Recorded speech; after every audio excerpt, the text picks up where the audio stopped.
So this is a lot of gear, but you don't need all of it. And if you just started spearfishing, you might be curious what's in my bag and how I prepare my stuff when I go out. Or if you're seasoned and you're just curious what I carry, this video is for you. So today let's break down what I do and how I pack my bag when I go spearfishing. So before I get into the gear, I think it's important to know like what type of diver I am and essentially what my typical build out or carry out pack setup is.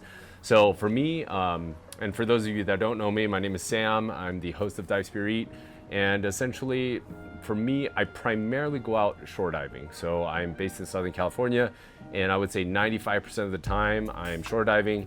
I like the flexibility of shore diving when it comes to going out, doing a dive with a couple buddies, and then you have more or less like half the day at least to do whatever else you want to do. So boat diving is great because you can target much larger fish usually, and you just have less competition because they're not as accessible as someone just parking their car and going out. But I do like the flexibility of being able to do other things. But with that being said, I do have some setups. I do go down to Baja some from time to time and go out on ponga boats to go out for yellowtail, tuna, and things like that. Have not caught one yet, but hopefully this year. But yeah, so that's a little bit about me, and I think that's important when looking at kind of like build outs or gear setups of other divers. So that I think that helped put into perspective on my familiarity of things and what I deem to be important. So with that being said, I think to start, you need a place to put all your stuff. So I think what you see here is my Bouchat spear bag. I've had this for, I think like 6 or 7 years now. It's holding up pretty well. I mean, I put some stuff on here where the bungee snapped, but overall it's very simple bag. You find many versions of this type of bag out there on the market, and they fit pretty well. They'll fit your long fins perfectly inside, and I'll do a pack out towards the end of the video and show you exactly how I would pack a bag like this. But yeah, it's very simple. I don't know if you can see, but the inside, no particular, a little bit of padding, some general, I don't know the material, but it's like a canvas material, pretty basic. But the pocket in front is insulated, not super well, but enough for you to kind of hold anything you want to be cooled and protected, whether it be electronics or fish perhaps, things like that. And with that being said, I think it's a generally pretty versatile bag. I pretty much never use these bungees up here. I don't know anyone that does really. The other thing that's pretty important to this bag is I think the ventilation is great, but the big part is you can mount 2 spear guns flanking the sides, and you could do that with these 2 bungees here, and then you can secure them as well with these clips. So there's 2 clips, so one here, one up top, and then there's also kind of this bungee system here, and also the same thing right up here, so you can fasten it. Haven't had any issues with it. I rarely need to strap 2 spear guns to a bag like this. Usually just carry one, especially shore diving. But again, I will, at the end of the video, towards the end of the video, I will do a complete pack and show you exactly how I'd pack this in for my particular use case. But so where do I pack it? I usually pack it in here. Actually, that's not true. I usually pack it in this. This is just your generic, move this out of the way, basic storage container. And this works great if you are going out shore diving because one, if you don't have a truck, keeps your car dry and keeps everything kind of sandy and whatever else inside contained in here, versus this bag. It does hold, prevent water from coming out as much, but you still get some leakage and also sand can come out. So in just terms of keeping your car clean and easier to take in and out, I think the tub, you see a lot of divers use it, and I think this is the best overall solution. It's pretty standard. I don't know the dimensions, but maybe 2 feet by 4, I don't know, but 3 feet, 2 by 3, I don't know. But it's just like your generic storage container. I've used this probably the most just because it's so convenient. I don't need to pack. This is very limiting and I have to pack it a certain way, this, I just kind of toss the gear that I need for that dive in here, and that's pretty much it. And stick it in my car. If I have extra gear in here, great. I have that flexibility, but yeah, so this is my primary. And we'll get to what's inside of here in a little bit, but yeah, storage container. If you're just starting out, just buy a storage container. It's easier to manage. When you want to wash your gear, you can just dump everything out. It's super easy. Obviously, that comes with the cons are if you're going on a trip, just say on a boat or whatnot, you're not going to bring this. Don't be that guy bringing a storage container on a boat. Actually, don't do it at all, actually. But yeah, really nice. Okay, so we went over the vessels at which I carry my gear. So it's either this bag or the bin. One other one I forgot that's relatively new to me is this bag right here. So this is a gun bag. This is from SpearPro. It's very long. It can hold, I forgot the exact length that it can hold up to, but I believe it's a 120 length spear gun, something like this. But essentially it's a gun bag, and it can hold up to 4 spear guns and miscellaneous gear. I'll open it up for you in a little bit, but it's great because it can hold a lot of stuff, hold a lot of spear guns together and protect them.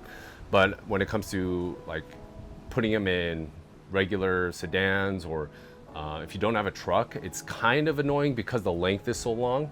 It's really tough to fit in your average size trunk.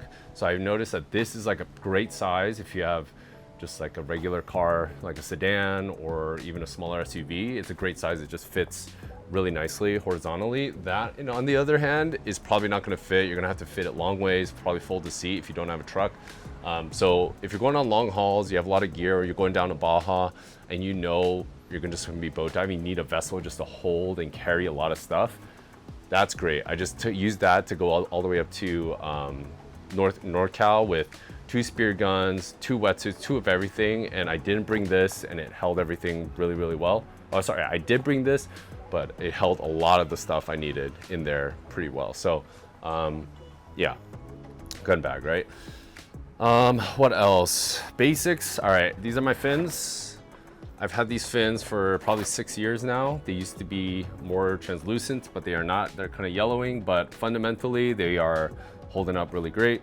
These are from SpearPro. These are their fiberglass fins, and kind of tough to see, but essentially the foot pocket has been pretty beat up. I've used this for everything. So diving off a boat in Baja, going after grouper, Cabiria, Gulf grouper, and then going after even like targeting yellowtail, or even like white sea bass, everything. So this is my go-to.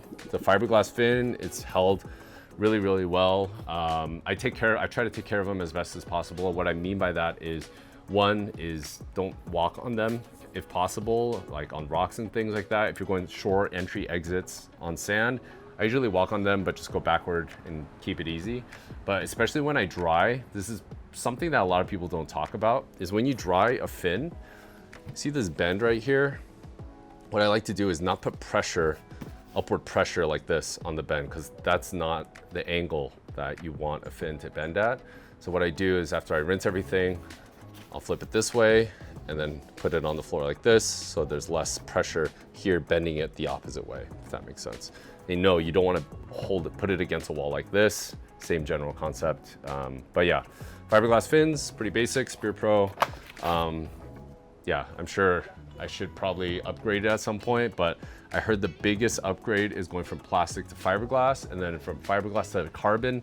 Not a huge upgrade. The biggest thing is the weight. But in terms of propulsion and power, I heard fiberglass is pretty good, and I've had pretty good luck with these. So this is what I'm running, fiberglass SpearPro fins for the past like 6 years, and I haven't changed anything. Blades, foot pockets are the same. Next up, we have some gloves.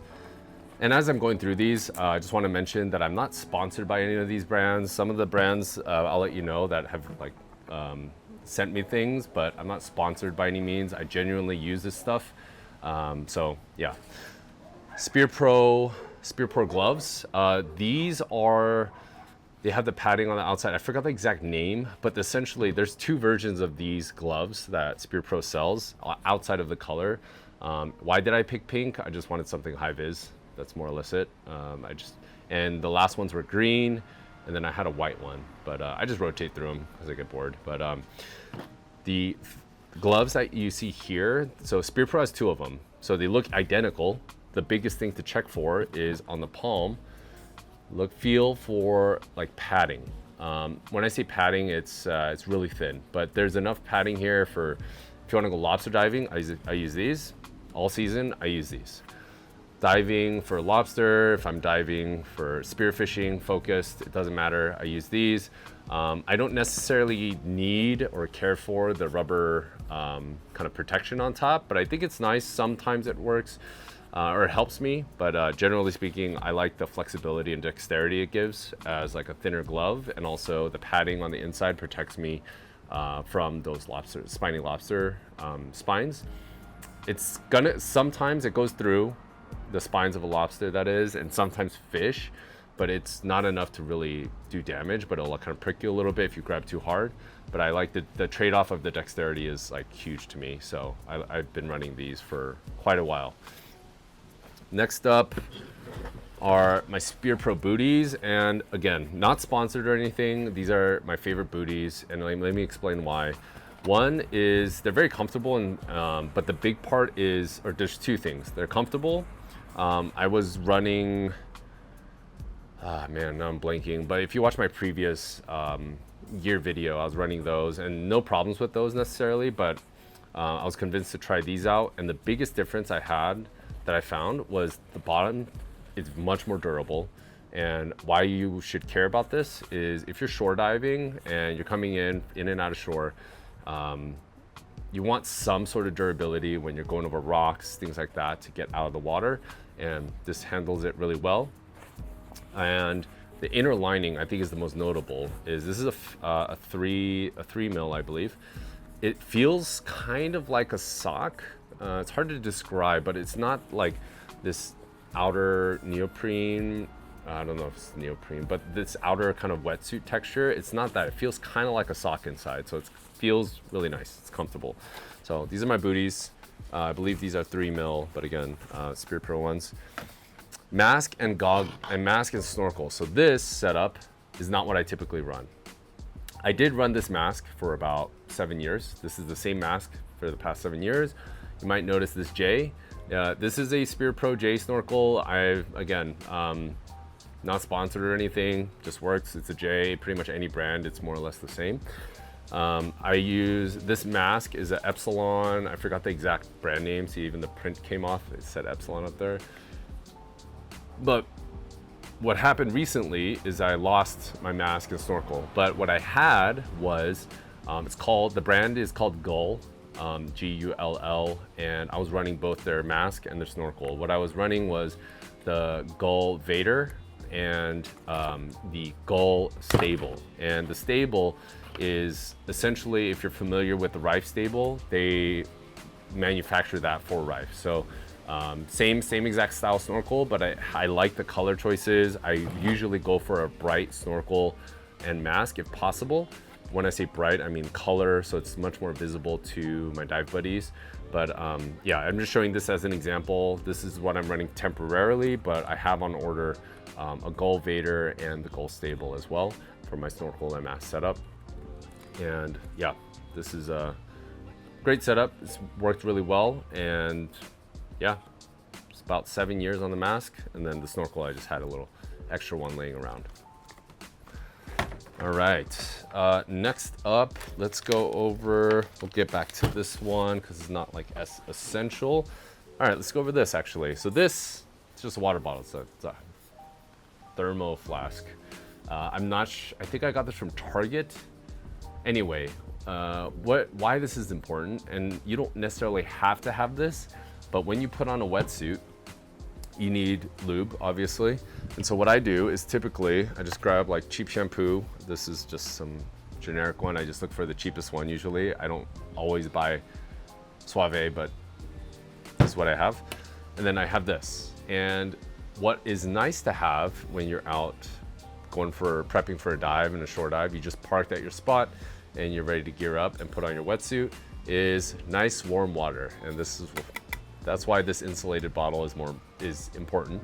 So yeah, as you might imagine, I put hot water in here in the morning or the night before, depending on how early we're leaving in the next day. And I'll just leave hot water in here. I'll bring this with me in the car. I'll just throw it in my storage container. Once I get there, put a little squeeze in there, shake it up, put it in your wetsuit, and you're good to go. But this is not required, not needed necessarily, but it is very nice to have, especially on those cold lobster nights when you want to go out. It's just really nice to putting on that wetsuit and taking it off is probably one of the most annoying parts of spearfishing, and this is kind of nice. So cheap shampoo and some sort of insulated bottle is nice. I just find the cheapest one I can. Let's go. We did briefly talk about wetsuit, so let's talk about that. I have a, oh God, here we go. So this is my wetsuit. And right now I'm running this Bouchat Espadon Prestige 5 mil wetsuit. Pretty standard, I would say. In the front and back has a kind of like a subtle stealth padding, chest pad for loading. Overall, I really like it. It's very flexible around the openings and on kind of the wrist and neck. Haven't had any issues with it, really. A small thing on the bottom, which I'll get to. A little bit of chub rub on the armpits showing. Hasn't impacted anything really. And I think that's it. But yeah, I've used this now for I think 2 years. The previous wetsuit I had used it for about 3 years, and then the one before that about 3 years as well. So my typical usage is about 3. I could extend it a little bit more, but little things start to come apart, and yeah, I like to be comfortable. So yeah, there's the top, and then the bottom is where some of the kind of more, I don't want to say damage, but it's taken more of a beating. So you can, it's hard to see on camera probably, but it's kind of pilling a little bit right here and right here. And this is because when I go use this during lobster season, I have this Mutiny dive bag. And this is also part of my kit. Usually, especially lobster season, this is my go-to. It's a waist-mounted bag. Had it right here, and the lobsters will claw and hold onto my wetsuit, and that's how that happens. And then probably one of the main reasons why I bought this is there's a little pee-pee hole. So I don't know about you guys. I know some of my dive buddies, they can hold their pee the entire dive. I cannot. It's very difficult. I can, it's just hard. And I was sick and tired of my wetsuit smelling like pee. I rinse all of my gear right after a dive. I don't care if it's 1 a.m., 2 a.m. Yes, I will go home and rinse it right away. But even doing that with my old wetsuit, it still smell slowly came in, and I used, was it baking soda method? There's a couple methods to try and get rid of the smell. Never fully went away, but this has helped a ton. But the downside is dealing with this inner lining, the sides have disconnected. I just need to repair it with some of the neoprene glue that I have. But overall, this has been this is a long john setup. I usually don't like long john setups because I like to, well, yeah, I usually didn't like them because I usually pulled my pants down to go to the bathroom, but now that I have this, I actually don't need it. But I do appreciate the extra insulation there, so, or the extra layer of neoprene there. So 5 mil Bouchat wetsuit. And typically the brands that I've used in the past, right now is Bouchat. I used, previous to that was a Picasso wetsuit, and then before that was a Salvamar wetsuit. So not married to a brand particularly just yet. But next up, weights. So right here is a weight vest. This one is holding, I believe it is 6 pounds. I think it's 2 pounds each. Yeah, 6 pounds I have in this weight vest. The weight vest is holding 3 packs of lead shot, 2 pounds each for 6 there. And then for my weight belts, I use this guy right here, and let me go over what's on my weight belt. So first off, I have my stringer. I have a Meandros stringer, nothing spectacular about it. The original string was getting frayed. I have had this stringer for I want to say 8 years now, so it's been a long time. Yeah, I think it was 7 years. But anyway, long time. The string was fading or fraying, so I just replaced it with this Dyneema. Works fine. Just stick it in there. That's where I keep my fish for the most part. This part right here, I forgot the technical name of this, but it's essentially, there's a bungee, a clip, and this clips to the bottom of my weight vest. And what this does is when we do the dive, this will flip, and instead of the shove, like scooting all the way up to my shoulders, this bungee will hold it up with my weight belt, and so it doesn't creep up onto my shoulders. That's what that is for. I'll clip that on before I go dive. Of course, I have my weights. The weights are just your standard weights, 3, 5. I have about, no, not about. I have 11 pounds. I think 11 pounds on the belt. Yeah, 11 pounds on the belt. I have a Spear Pro dive knife. I forgot the exact model of this one. I did have a Rife knife before, but I snapped it trying to get a rock scallop out, and this has been pretty good. I've had this for about, this one for about 4 or 5 years. So pretty good knife. A couple of the things that features of this knife that I've used is obviously the brain fish, works really well, but the line cutters on both sides. I did have to use the line cutter once in a situation where I was in Baja and I had to cut the line, my shooting line, because the grouper I shot went through like 2 different holes in 50 feet of water, and I just couldn't get it out. So I ended up braining the fish, cutting the shooting line, and then bringing up the shaft with the fish, and then figuring it out after the fact. So that's a nice feature. I will say I wish the sheath had a little like guard on the back, so it could I can kind of feel without looking on reholstering the knife. I don't know if that's the technical term, but yeah, Spear Pro knife. And then I have a D-loop right here. And what I'll do typically with this is if it's lobster season, I'll attach my gauge here. If it's not on my light, depending on the light I use. If not, I'll put like camera stuff here.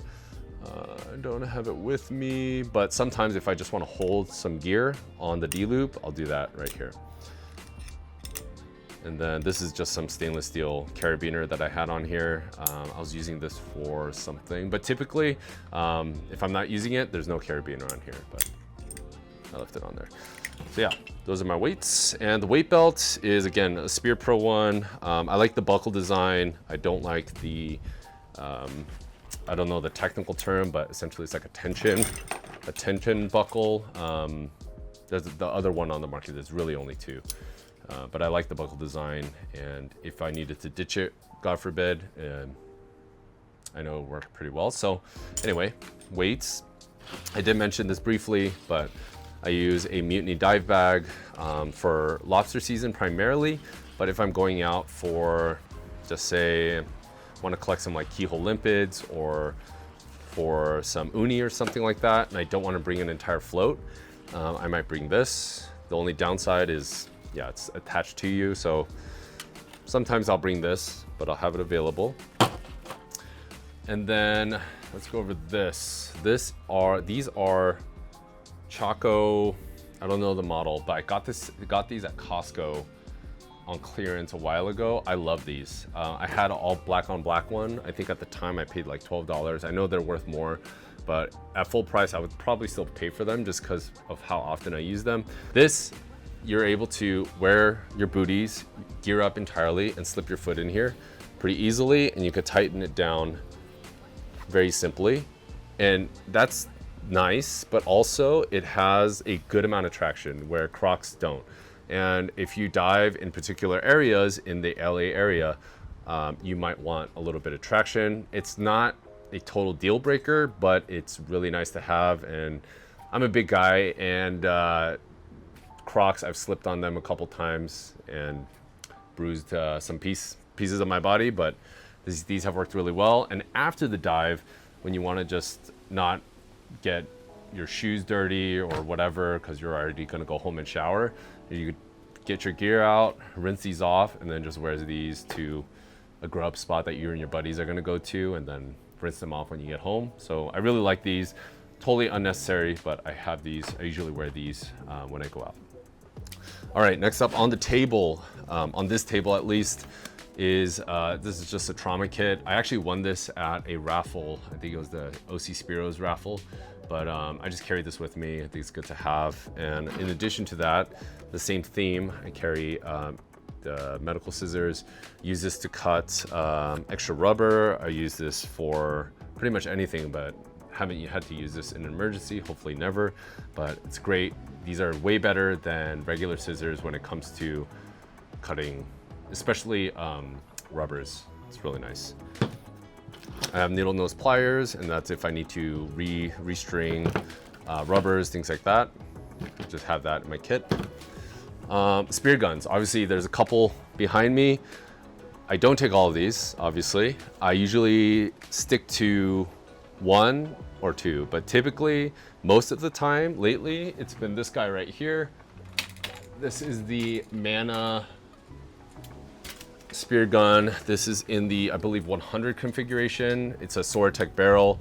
It's all carbon. I'm a big carbon guy. I love wood guns too, but I think I'm finding out that I just love like these types of materials. This one has a Manisub roller, single roller in the front. I think these are the best muzzles on the market, made by Manisub, ceramic rollers, bearings, and they just feel great, and they're really easy to rig back up. This is a Hermes, I think, Avatar handle with a Hermes double roller trigger mech and a Hermes reel. I forgot the exact size of this reel, but it's plenty for what I go for. And this is just a general good all-arounder, whether I'm going for like just some reef fish or going for white sea bass, things like that. I think I might take a larger gun for white sea bass sometimes, but if I'm kind of hunting for larger, smaller pelagic, like light blue water stuff, I might go for a little heavier gun, but overall this has like been my go-to. And outside of that, there's a couple other here that I'll highlight, like when it comes to the winter time when I'm not going for larger fish. This is one of my first spear guns. This is a Pathos 85 sniper roller, and I just find it very versatile. It's small enough. It has the versatility of just using the kicker. Here, let me show you. But I'll usually switch between these two types, but this is just the 85. I've used this many times. I've had this for, I want to say 8 years, maybe 9 years, 8 years. But yeah, 16 mil primary band with a 14, yeah, I think it's a 14 kicker, but small size, great. Just hasn't missed a beat. I did have an issue with the trigger mech, but that's over a long period of time, and I put the new D'Angelo 2 handle and the new trigger mech in. Haven't had an issue. This is a friction trigger mech. Anyway, I won't get into the details of that, but this is the sniper roller. But yeah, typically run one of these two. What else do I bring? Oh, in the car, so typically I'll bring the bucket, and this is I would say a must, even though you technically don't need it while you're out there, is a changing poncho. So it's a pretty standard changing poncho. This is just one I had gotten on Amazon, and if you're shore diving, or even if you're on the boat and you want to change out of your wetsuit and not flash everyone, this is it. Pretty standard, just buy any changing poncho. But just say you're out catching a fish, or you caught some stuff and you want to put it away, what I'll do is typically I'll put it into something like this. This is just a cheap cooler. No, you don't have to buy an Igloo one. I think this was $30, but what I'll do is typically I'll find even a bucket or something cheap where I could put my fish in and it'll hold ice for a little bit until I get back. And then from there, I'll process my catch. But I'll usually have a dedicated cooler to hold all my stuff. And you could split this if you're just starting out. I know it's kind of a lot of gear to pay for, but just some sort of cheap cooler, or you could buy used cooler. Just whatever you're gonna put that's gonna be fishy, you could put in there. What else? Oh, this kill bag. This is from Kraken Supply. I do have a larger kill bag, a reliable kill bag. I forgot how many liters that one is, but that one is huge. It's massive. This is like my go-to in my car pretty much every time I go shore diving. It's because I find it to be a perfect size to hold most of the fish I catch. Hopefully it's a problem where I need a larger bag, but for the most part, this is a great general size. It fits in most cars pretty well. I like the features and the double handle. Those are nice, but I find the size to be big enough to hold what I need, but also just, yeah, it has that versatility of being able to be moved very easily and quickly, and it's not humongous. And but yeah, and sometimes I'll bring both, because sometimes if I catch grab like uni, sea urchin, things like that might damage the inside of the lining, I'll put it into these plastic coolers. So obviously I have the spear guns here. Next, I have a float. This I will take out sometimes. I will take out primarily for harvesting uni. The reason for that is because I don't like to carry uni in my waist bag, because it sometimes pokes me and it gets heavy and annoying, cumbersome. So I'll take this out and I'll grab a little harvest bag like this. This is your pretty standard harvest bag. This one's from Kraken as well, but all of them are relatively the same, and I'll hook it to the back right here with this stainless steel carabiner. And then, yeah, and then I'll just carry this with me. There's a dive flag that attaches up here, which I have somewhere, but yeah, just your standard sled. I find this very nice and useful. You don't necessarily have to have a sled like this. You could just use a float like the regular tube floats and carry your catch here. But especially for when I take out newer divers, I'll almost always bring this out, because it can rest on here much more comfortably and it can hold a bunch of stuff. So there's that.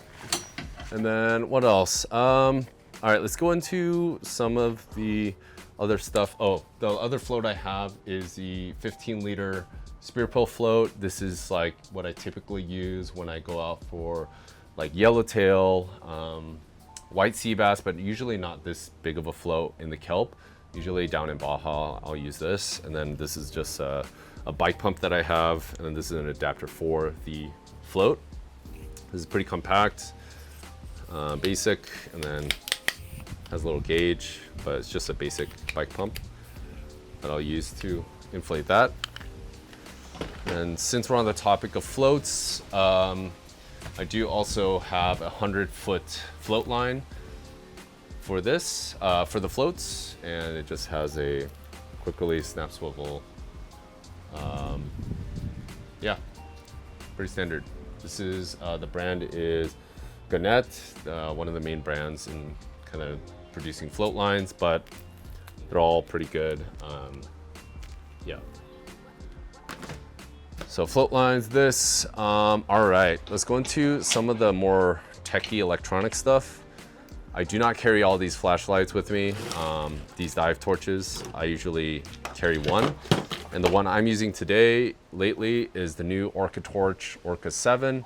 I'm not sponsored by these guys. However, they do send me some lights for reviews. So that's why I'm using it. And genuinely, I like their products. I've tried many of them. I haven't had an issue once. The battery life is great. And yeah, you could take it is a little bit pricier than what you might find, but they work really, really well. So this is the new one. I love the size. Goes from low power, high power, blinking, and then I think they have strobe too. But anyway, really powerful light. I think the design is cool, but overall, really good size, and I find it really useful. Some other lights I have used before are the OD Pro lights, similar size as you can see. But yeah, this is the ODPRO SD1500 and this is the WD43. The reason why I like these lights particularly, first of all, the ODPRO is a little bit cheaper and it works pretty well. The construction is good. The Orchid Torch is a little bit more expensive. But the reason why I like all these lights, what they have in common is the profile of the beam. The focus beam is pretty small. And what I mean is the kind of circle that you get, the main circle. I'm not a technical light person, but the main circle is pretty small and it has a nice kind of halo effect around that main beam versus kind of a floodlight or the focus area being much larger. And that's important because I find the smaller focus area beams can punch through the water a little bit better. And when it comes to lobster diving, when lobster are very sensitive to light, you're gonna be using a lot of that halo when hunting closer to lobster, and then when you're trying to find them, you can use that main beam a little bit better. You have better control in my opinion, but that's why I run with these. So, but typically I just have one in my bag.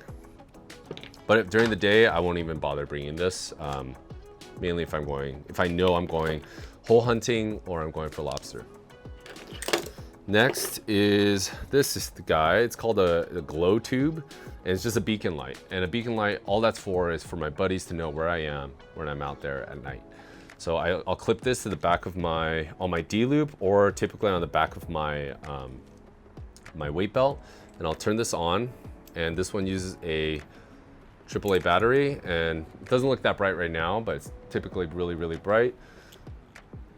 I've used the water activated the single use ones, or the ones that once the battery's out, it's out, for early in my kind of spearfishing journey, but I found that they're good for about 2 dives, and by the third one, they work, but you can barely see them. So I like this because you can change out the battery and just keep using it. I've used this for 3 years now, works really, really well. A new version of this that I will be using is the X-Star SD2. They sent this over to me, and one, it's much brighter, and also I could pick different colors. I can have it blinking, things like that.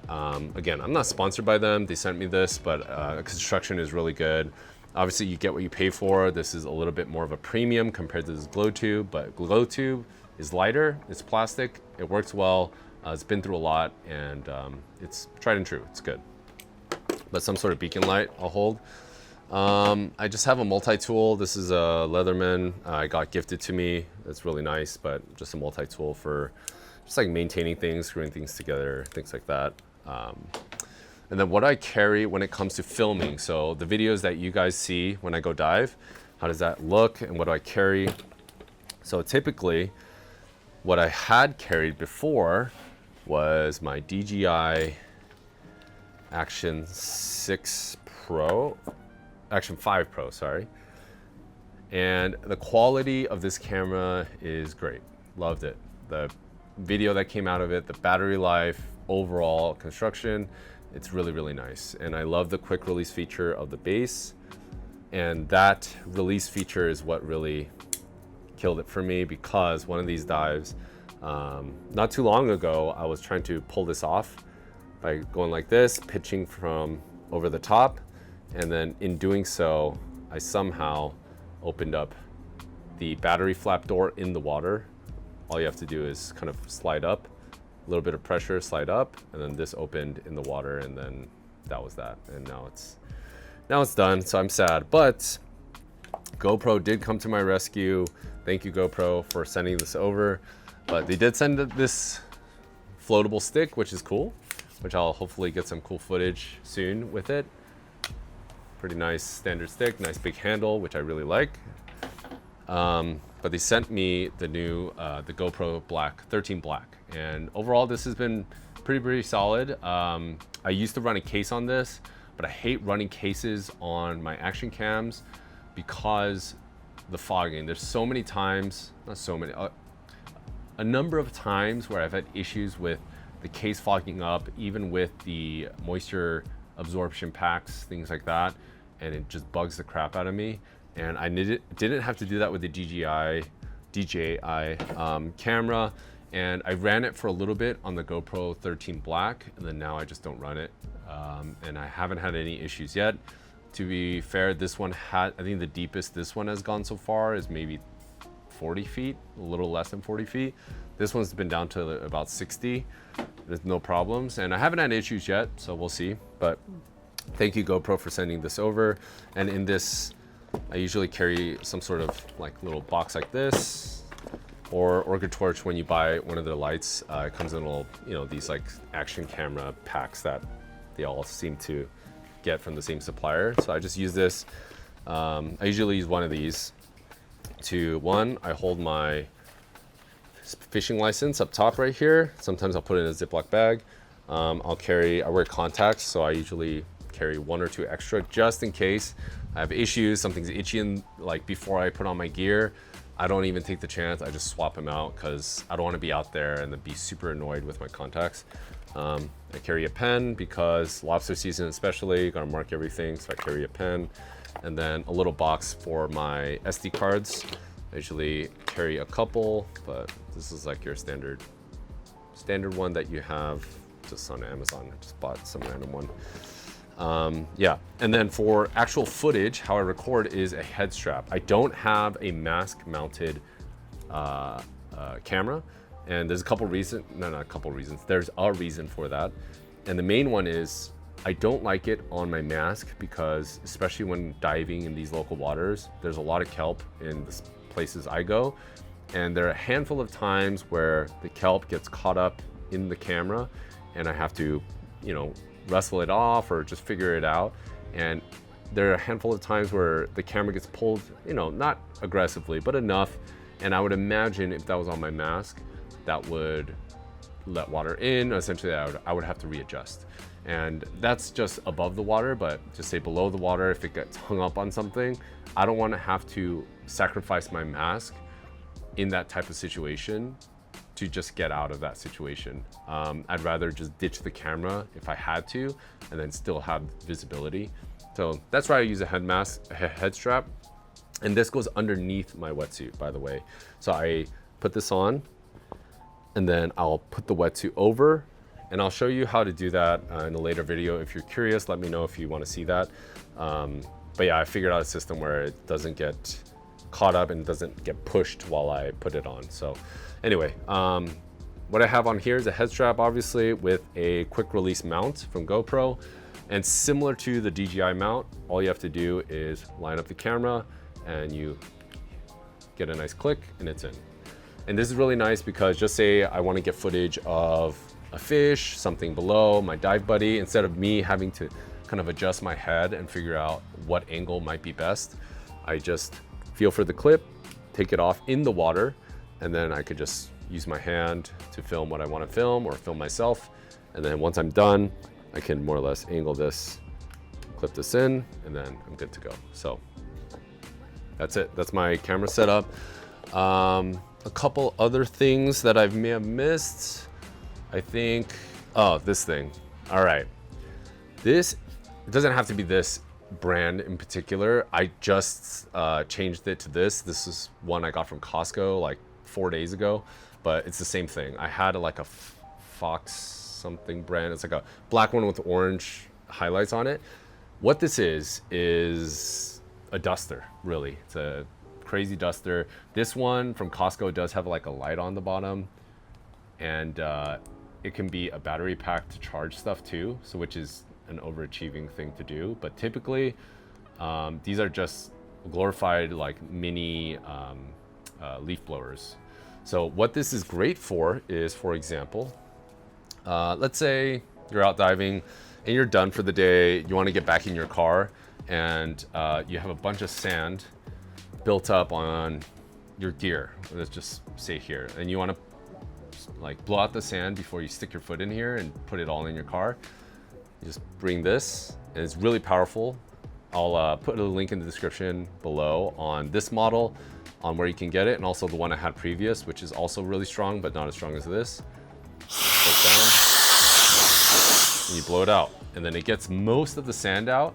And then also, if you just want to, you rinsed off your gear, or you have like a bunch of sand buildup that you just couldn't get off, and before you want to go home, you want to do some cleaning, just just a high pressure air to clean it off, and it's really nice.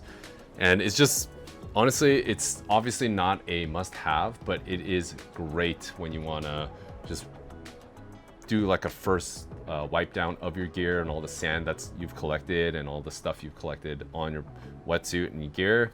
This is amazing. All my friends have got one of these after I showed them. I don't know where I got this idea from, but essentially what I was looking at was those keyboard dusters, and I found that I was like, why not we just use that for cleaning stuff? So it's great. I love using this, and I will always have this in my pack. This one is from Costco, but you can get these really anywhere. So yeah. Outside of that, I think that is it. I think I have some extra rubber that I typically bring, some extra bungee cord I leave in my box, 16mm rubbers if I have to change stuff. Usually I'll only bring this if we're going on a big trip, like going down to Baja. But yeah, that's it. Let's now pack a bag, and then I'll show you exactly how I pack it. All right, so this is my dive bag, and this is how I would typically pack it.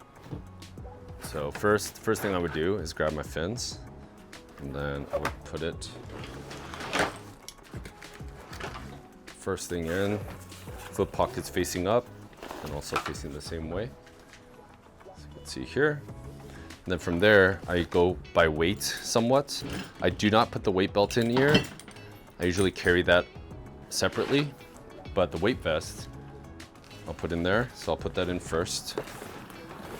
The idea here is that I don't want to crush stuff inside of my bag, hence the heavier things going in first. Next, I have the wetsuits, and in no particular order. I don't know if I don't usually care if the top goes in first or the bottom, but I'll fold it like so, and then I would roll it. Try not to crease it too much. Just roll it like this, and then I'll feed it like this into the bag. And I'll go a long ways like this. Same thing here, I'll fold it.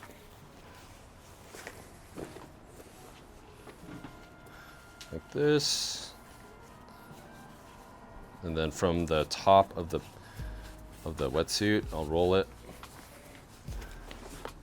I found that rolling doesn't crease things as much, so that's why I roll things.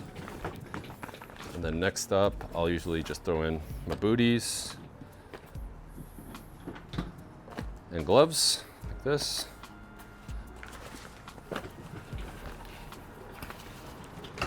And then next, what I would do is if I have a lobster bag that I want to take, I'll throw the lobster bag in there. But that's pretty much it. Oh, and what I would do is carry the bottle of hot water in my for my wetsuit in here. And the logic here is that I want to put as much wet stuff, so it's by weight. So the weight belt or the weight vest on the bottom. If you don't have that, just put your wetsuits in, and then I'll put smaller things like the gloves, booties, and then ultimately stuff like this in here. And then sometimes if I want, I'll put it in here, or depending on where I want to put my mask, sometimes I'll throw it in here way at the top, and I'll try to put the lenses or the front of the mask facing this way, not this way. And it's because if this back, this side is protected because of the fins. The idea here is if you squash it, you're squashing this, not like this. And I think that's better, but that's how I usually do it.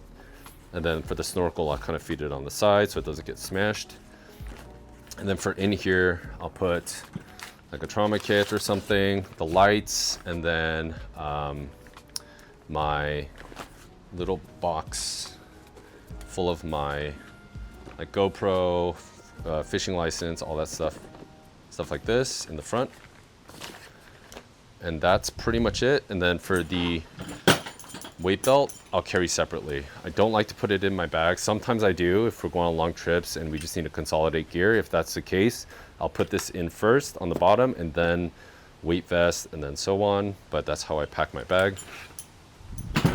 So let's do a little practice. Let's put that in here. And then for the dive lights, I'll typically put it into another case in here and then with extra batteries. Let's just do that for practice. So I'll put my electronics in here, fishing license, looks like that in here, throw that in there. Usually for the poncho, I'll keep out and then just throw it on top of my stuff. I don't find the need to put it in there, but if you need to, then I would just probably just stick it in here. And then after I use the poncho, I might just stick it back in here where it's wet. So I'll zip this up.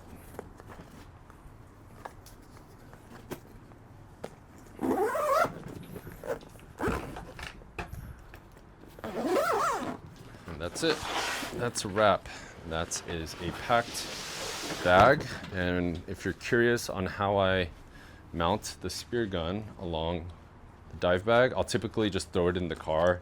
I find that to be a little bit more space saving, but if you're needing to hike somewhere or something like that, I strap it like this. Feed this bungee through like that. So, and then I'll clip these clips in. Same goes for the other side, same process. And that's it. There you have it. Your bag is packed. And there you have it. I hope you enjoyed this video of the breakdown of what's in my bag. Let me know what you are rocking in your bag, and let me know if you have any questions about my gear, and if you have any suggestions, open to hearing them as well. Thank you for watching, and I'll see you on the next one.